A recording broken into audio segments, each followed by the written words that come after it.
Changing gears now, we know that finances can be a tricky part in any relationship. And now there's some new research that's looking at the objective impact that debt has on the quality of relationships. Because a lot of times researchers will look at sort of subjective things in terms of, communication and but here what they're looking at is the amount of credit card debt versus how much a couple argues, and not only the amount, but how similar the amounts are to each other. And yeah, they found there is a correlation for sure.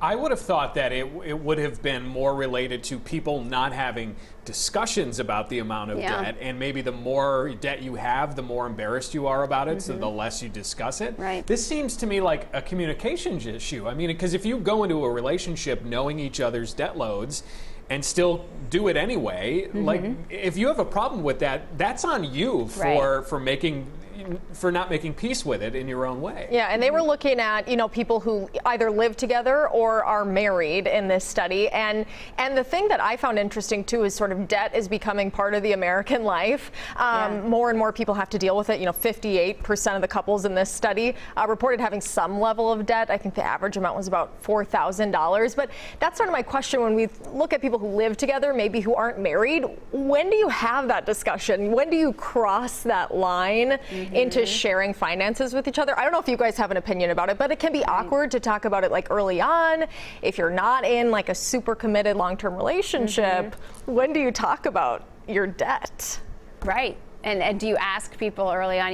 We've heard these discussions about people asking each other about debt now, especially as student loan debt becomes the first date, right? Yeah, not great first date convo. No, it's not first date convo, but as you can sort of continue down towards the relationship, certainly if you work your way towards marriage, you have to have a discussion beforehand about, are we having joint accounts? Are we making joint purchases together? How are we handling our money? And even then, even if you do that, there's still going to be complications. There's still going to be fights. What's interesting, I think, about this one here is it looks just at credit card debt, which is a different kind of debt than it would be your college debt, your college loan debt, or your mortgage debt. And so I wonder if any of those would be different and impact how people are feeling towards each other there. I'm sure it bleeds over. Credit card debt. Oh, go ahead, Mike. It's kind of how you use a credit card sort of signals your overall idea of what fiscal responsibility is, right? Either you're willing to take a high interest loan or you need to take a high interest loan, or you're not. And so I could see how that type of debt would be very different from something like a mortgage or a car loan, things that you sort of need for everyday life, and that almost nobody can afford to pay for a house outright in cash. Maybe some people can. Right. Not sexy to talk about, but I guess we learned that communication, as always, kind of key here. You got it.